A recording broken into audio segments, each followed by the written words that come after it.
पूर्णिया में चुनावी मैदान सज गया है। 7 योद्धाओं के बीच घमासान होने वाला है। 5 दलीय प्रत्याशियों के अलावा 3 निर्दलीय प्रत्याशी मैदान में हैं। पूर्णिया लोकसभा सीट से संतोष कुशवाहा जेडीयू, बीमा भारती आरजेडी, पप्पू यादव निर्दलीय के अलावा अरुण दास जो कि बसपा से हैं, किशोर कुमार यादव फॉरवर्ड ब्लॉक से आते हैं, नौमान आलम और सत्येंद्र यादव निर्दलीय प्रत्याशी के तौर पर मैदान में डटे हैं। नाम वापसी की अवधि खत्म होने के बाद, यानी आज ही थी नाम वापसी की अंतिम तिथि, वो अवधि अब समाप्त हो गई है। अब उसके बाद चुनावी मैदान की तस्वीर साफ हो गई है। जेडीयू के संतोष कुशवाहा, आरजेडी की बीमा भारती और निर्दलीय पप्पू यादव के बीच कड़ा मुकाबला होने वाला है। मुसलमान बहुल इस सीट पर इस बार मैदान में सिर्फ एक अल्पसंख्यक प्रत्याशी है। राजद ने महिला प्रत्याशी को उतारा है। ओवैसी की पार्टी ने पूर्णिया की लोकसभा सीट से एक भी प्रत्याशी को नहीं उतारा है। अब देखना शुरू कर चुके हैं दर्श न्यूज। मैं हूं दिव्यांशु। पूर्णिया की पिच के पुराने खिलाड़ी हैं संतोष कुशवाहा और पप्पू यादव। जी हां, पूर्णिया लोकसभा की पिच पर संतोष कुशवाहा और पप्पू यादव पुराने खिलाड़ी हैं। 2010 में बीजेपी के टिकट पर पूर्णिया जिले की 22वीं विधानसभा सीट से विधायक बनने के बाद संतोष कुशवाहा 2014 और 2019 के लोकसभा चुनाव में जेडीयू से जीतकर लगातार 2 बार सांसद बन चुके हैं। 22वीं सीट किशनगंज लोकसभा सीट का हिस्सा है। 2024 के चुनाव में जेडीयू फिर एनडीए का हिस्सा है। संतोष कुशवाहा नीतीश के काफी भरोसेमंद बन चुके हैं और उन्हें पार्टी का राष्ट्रीय महासचिव बनाया गया है। पिछले साल दिसंबर में जब दिल्ली में जेडीयू अध्यक्ष पद से ललन सिंह ने इस्तीफा दिया और नीतीश कुमार ने फिर से पार्टी की कमान संभाली, तब रात में पार्टी नेताओं के लिए डिनर की मेजबानी संतोष कुशवाहा को सौंपी गई थी। अब बात करते हैं पप्पू यादव की। पप्पू यादव भी 3 बार पूर्णिया से सांसद रह चुके हैं। पप्पू यादव मधेपुरा जिले की सिंहेश्वर सीट से 1990 में निर्दलीय विधायक बनने के अगले ही साल पूर्णिया सीट से लोकसभा चुनाव लड़ गए। 1991 के लोकसभा चुनाव में पप्पू यादव पूर्णिया लोकसभा से निर्दलीय चुनाव जीत गए।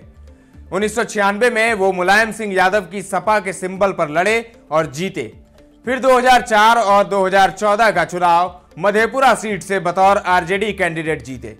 उसके बाद से चुनावी जीत के लिए पप्पू तरस रहे हैं और इसीलिए इस बार अपनी पुरानी सीट पूर्णिया से लड़ रहे हैं। कांग्रेस से लड़ना चाहते थे, लेकिन सीट महागठबंधन में आरजेडी के पास चली गई। कांग्रेस न टिकट दे सकी और न ही दोस्ताना मुकाबले के लिए सिंबल प्रदेश कांग्रेस अध्यक्ष अखिलेश प्रसाद सिंह ने कहा, लेकिन पप्पू अनसुना करके मैदान में डट गए हैं। बीमा भारती लोकसभा की पिच पर नई है, मगर जिले की राजनीति में वो पुराना नाम है।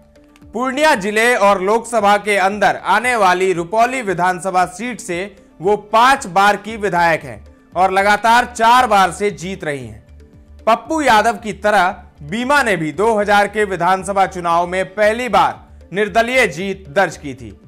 बीमा के पति अवधेश मंडल इलाके के डॉन हैं और एक बार जब पुलिस ने पकड़ लिया था तो उन्हें पुलिस की हिरासत से भगाने में जेडीयू सांसद संतोष कुशवाहा पर बीमा भारती की मदद करने का आरोप लगा था। 2005 के विधानसभा चुनाव में बीमा आरजेडी के टिकट पर जीती, लेकिन उसके बाद जेडीयू में चली गई और 2010, 2015 और 2020 का चुनाव जेडीयू से जीती। पिछले महीने ही बीमा जेडीयू छोड़कर आरजेडी में आई हैं और लालू यादव ने उन्हें आरजेडी के लिए पहली बार पूर्णिया जीतने का टास्क दिया है। अब बात करते हैं पूर्णिया लोकसभा सीट पर जातीय समीकरण की। पूर्णिया लोकसभा सीट पर दूसरे चरण में 25 अप्रैल को 18.90 लाख वोटर इन 7 कैंडिडेट के चुनावी भाग्य का फैसला करेंगे। यहां 55% हिंदू जबकि 45% मुस्लिम मतदाता हैं। हिंदू मतदाताओं में करीब 5 लाख SC, ST, BC और OBC मतदाता हैं। यादव 1.5 लाख, ब्राह्मण 1.25 लाख और राजपूत 1.25 लाख से अधिक हैं। 1 लाख अन्य जातियों के मतदाता भी हैं। मुस्लिम मतदाताओं की संख्या लगभग 5 लाख है। कस्बा, कोढ़ा और बनमनखी में मुस्लिम मतदाताओं की संख्या अधिक है। बनमनखी में वैसे यादव मतदाता सबसे ज्यादा हैं। ब्राह्मण और राजपूत मतदाता धमदाहा, रुपौली और पूर्णिया में प्रभावी हैं। SC, ST, BC और OBC मतदाता बनमनखी और कोढ़ा में अधिक हैं। इस सीट पर मुस्लिम और यादव वोटर गोलबंद हो सकते हैं, जो लालू यादव का माई फैक्टर है। हालांकि SC, ST, BC और OBC वोटर भी काफी हैं, जिनकी इस चुनाव में अहम भूमिका होगी। ब्राह्मण और राजपूत वोटरों की भूमिका भी निर्णायक रहेगी। अब जानिए पूर्णिया लोकसभा से कौन कौन है प्रत्याशी। ये हैं 7 प्रत्याशी। पूर्णिया लोकसभा सीट से संतोष कुशवाहा जेडीयू से हैं, बीमा भारती आरजेडी, अरुण दास बसपा से, किशोर कुमार यादव फॉरवर्ड ब्लॉक से हैं, पप्पू यादव निर्दलीय, नौमान आलम निर्दलीय और सत्येंद्र यादव निर्दलीय मैदान में बचे रह गए हैं। अनुमान है कि पूर्णिया का मुख्य मुकाबला संतोष कुशवाहा, बीमा भारती और पप्पू यादव के बीच होगा। आपको क्या लगता है, इस मुकाबले में जीत किसकी होगी? किसके सर पर जीत का सेहरा सजेगा? संतोष कुशवाहा, बीमा भारती या फिर पप्पू यादव? कमेंट करके जरूर बताएं। ताजा तरीन खबरों का सिलसिला लगातार जारी है, देखते रहें दर्श न्यूज।